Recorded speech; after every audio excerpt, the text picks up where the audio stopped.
ठेकेदारों की याचिकाओं पर आज हाईकोर्ट में सुनवाई हुई। समय की कमी के चलते याचिकाकर्ताओं के तर्क पूरे नहीं हुए और इस मामले में कल फिर सुनवाई होगी। वहीं कोर्ट ने शराब ठेकेदारों पर सरकार से सख्त कार्रवाई नहीं करने के निर्देश दिए हैं। याचिकाकर्ताओं के आवेदन पर कोर्ट ने अवमानना का नोटिस भी जारी किया है। ये नोटिस आबकारी आयुक्त और प्रमुख सचिव वाणिज्य कर को जारी किया गया। आपको बता दें कि हाईकोर्ट ने पिछली सुनवाई में ठेकेदारों पर सख्त कार्रवाई नहीं करने के निर्देश दिए थे। सरकार द्वारा यह आश्वासन दिया गया था कि किसी ठेकेदार के खिलाफ कोई सख्त कार्रवाई नहीं की जाएगी, परंतु उसके बावजूद कुछ ठेकेदारों के खिलाफ प्रकरण दर्ज किए गए। मंदसौर के ठेकेदार के खिलाफ बैंक गारंटी इनकैश करने के लिए चिट्ठियां लिखी गई थी, जिसको हमने आवेदन के द्वारा कोर्ट में प्रस्तुत किया था, जिसमें माननीय उच्च न्यायालय द्वारा आज उस आवेदन पे भी कंटेम्प्ट नोटिस जारी किए गए हैं। यानी हमारे आवेदन था कंटेम्प्ट का, उस पर नोटिस जारी किए हैं। किस किस को?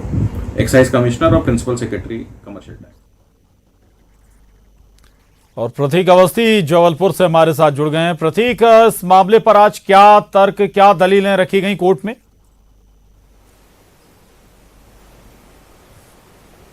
देखिए प्रशांत, आज कहीं ना कहीं सरकार को अपना रुख स्पष्ट करना था, जो कि शराब ठेकेदारों का मत हमने सुन ही लिया है कि कोरोना संकट काल के बीच जो बिल राशि थी, जो उनके ठेके की राशि थी, वो दरअसल कहीं ना कहीं ज्यादा है, जिससे कहीं ना कहीं अब उनका व्यापार प्रभावित होगा। और तमाम दलील हम पूर्व में बात इसकी कर चुके थे। आज कुल मिला के सरकार को अपना रुख स्पष्ट करना था कि क्या उनकी मांगों पर कोई ना कोई रियायत सरकार बरत रही है कि नहीं बरत रही है। तमाम याचिकाएं लगी थी, उस पर सुनवाई शुरू हुई। इस बीच याचिकाकर्ताओं की ओर से जो मंदसौर के एक ठेकेदार है, उन्होंने एक अवमानना याचिका भी दायर करी कि पूर्व में जब हाईकोर्ट ने निर्देश दिए थे कि याचिकाकर्ता ठेकेदारों पे कोई कार्रवाई ना की जाए, इसके बावजूद भी बैंक गारंटी जब्त करने की कार्रवाई और नोटिस देने की कार्रवाई भी कुछ ठेकेदारों पे की गई। इस पूरे मामले पे गंभीरता बरतते हुए हाईकोर्ट ने तत्काल रूप से अवमानना नोटिस जो है वो आबकारी आयुक्त और वाणिज्य कर विभाग के प्रमुख सचिव को जारी किया। उनसे जवाब जो है वो तलब किया है। चूंकि सुनवाई लंबी थी, इसलिए कल पुनः जो है इन तमाम मामलों पर सुनवाई होगी। यानी हाईकोर्ट भी अब कहीं ना कहीं जल्द ही इन मामलों का निपटारा चाहता है। पूर्व में कहीं ना कहीं अपना रुख हाईकोर्ट ने स्पष्ट किया था कि सरकार और ठेकेदार बेहतर हो, अगर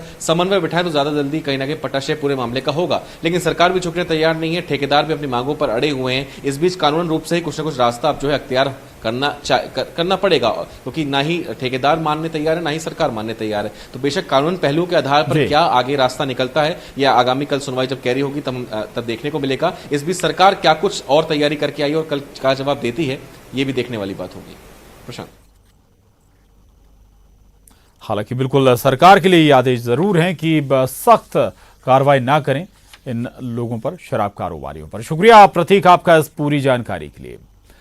और हाईकोर्ट में एक याचिका के जरिए राज्य सरकार की ओर से हाल ही में श्रम कानूनों में किए गए संशोधनों को चुनौती दी गई है। कोर्ट ने प्रदेश सरकार से याचिका पर अपना पक्ष 15 जून तक पेश करने को कहा है। अगली सुनवाई 17 जून को होगी। मजदूर संघ की तरफ से दायर की गई याचिका में कहा गया है कि राज्य सरकार ने प्रदेश में नए उद्योगों को बढ़ावा देने के लिए बीते दिनों श्रम कानूनों में संशोधन किए हैं, जो श्रमिकों के हितों के खिलाफ हैं।